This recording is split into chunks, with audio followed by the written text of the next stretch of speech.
السلام عليكم أعزائي المشاهدين، نلتقي في فيديو جديد على قناتنا، قناة تعلم اللغة الفرنسية بسهولة. هذا الفيديو هو عبارة عن قصة هي معدة خصيصا للأطفال تحت طلبكم أعزائنا المشاهدين. هذه القصة تحت عنوان l'orphelin أي اليتيم. قبل أن نبدأ في القصة أدعوكم إلى الاشتراك معنا في القناة وتفعيل زر الجرس ليصلكم كل جديد. إذن نبدأ القصة.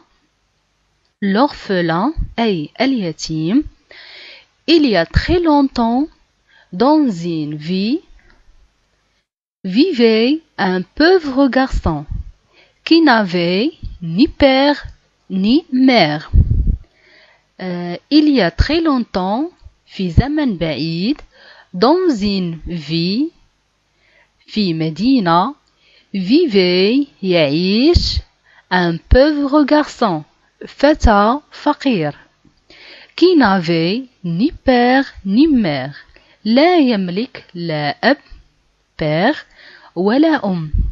في زمن بعيد في مدينة ما يعيش فتى فقير لا يملك لا أب ولا أم. Il était orphelin. كان يتيم. Il était orphelin. Il habitait avec son oncle et sa femme. كان يعيش il habitait avec son oncle مع عمه et sa femme وزوجة عمه. Son oncle était très gentil. عمه كان لطيف جدا. Mais sa femme ولكن زوجته était une méchante sorcière. كانت ساحرة قبيحة. Et elle le maltraitait. كانت تعنفه. Elle le maltraitait. Un jour في يوم la femme de l'oncle زوجة عمه eut un garçon أي رزقت بولد. في يوم ما زوجة عمه رزقت بولد qui se nommait عمر. سموه عمر. Les deux enfants الطفلين أي عمر والطفل اليتيم grandissaient ensemble كبروا مع بعض. grandissaient ensemble. عمر détestait son cousin. عمر أي ابن العم. détestait son cousin كان يكره قريبه. détestait يكره son cousin قريب. Elle le privait toujours de jouer avec lui. كان دائما يمنعه من اللعب معه. Elle le privait toujours de jouer avec lui. Quelques jours plus tard, عدة أيام من بعد, la fête de عاشوراء arrive. يعني عيد عاشوراء جاء. يعني وصول عيد عاشوراء. عمر eut beaucoup de cadeaux. عمر تلقى العديد من الهدايا في عيد عاشوراء. Mais son cousin ولكن قريبه n'eut rien. لم يحصل على شيء. الفتى اليتيم لم يحصل على شيء. Il eut seulement le chagrin. حصل فقط على الحزن. Quand les invités arrivèrent, عند وصول المدعوين, l'oncle demanda à son neveu de rester dans la salle de bain sans faire de bruit. أي عند وصول المدعوين قام العم بطلب من ابن أخيه de rester dans la salle de bain بالمكوث في الحمام sans faire de bruit دون إصدار أي ضجيج أو صوت. يعني عند وصول المدعوين قام العم بإدخال ابن أخيه إلى الحمام وطلب منه ألا يصدر أي صوت لكي لا يسمعه المدعوون. Le pauvre est resté dans les toilettes affamé toute la journée. المسكين بقي في الحمام موصد عليه toute la journée اليوم بأكمله. Elle a demandé à son oncle un peu d'argent.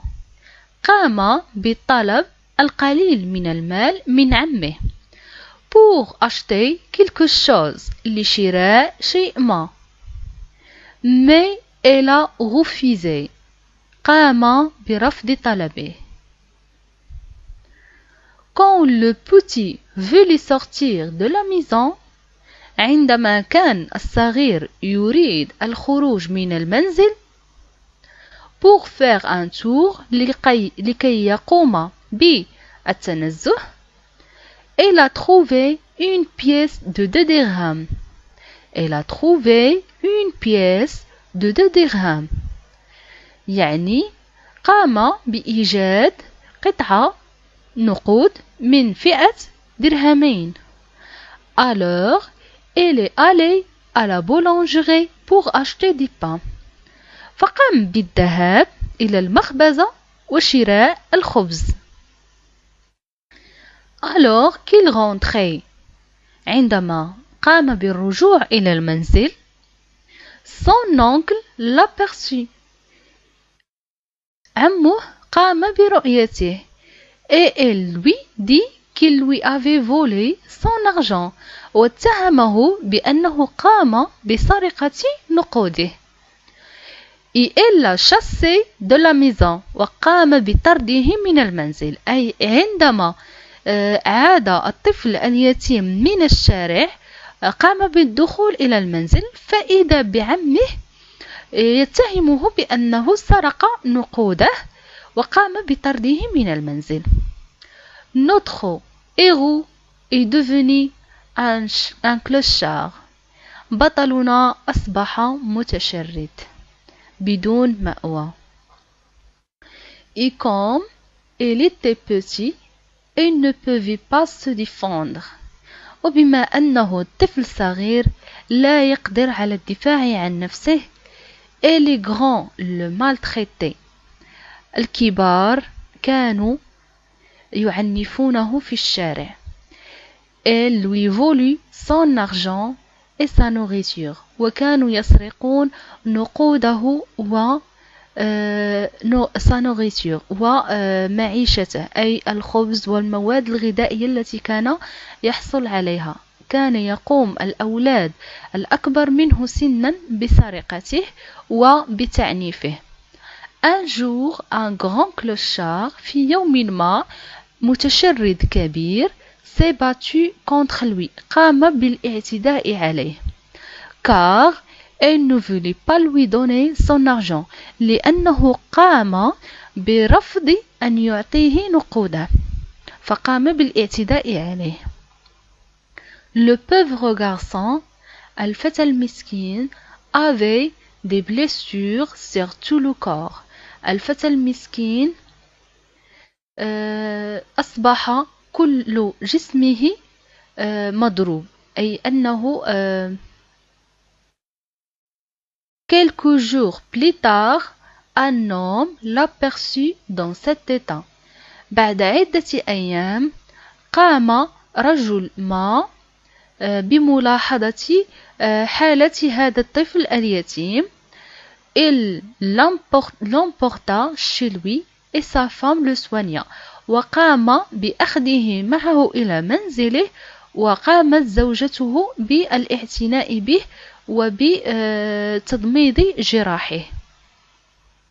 Finalement, في النهاية, le garçon a vécu avec eux une heureuse vie. وقام الطفل اليتيم بعيش حياة سعيدة مع ذلك الشخص وزوجته اللذان قاما بإنقاذه من الشارع. نتمنى أن تكون قصتنا لهذا اليوم قد نالت إعجابكم. ادعمونا باشتراك والضغط على زر الإعجاب. مرحبا باقتراحاتكم وتعليقاتكم. شكرا لكم. السلام عليكم. لا تنسوا الإعجاب بالفيديو والاشتراك في القناة تشجيعا لنا لنستمر بنشر المزيد إن شاء الله.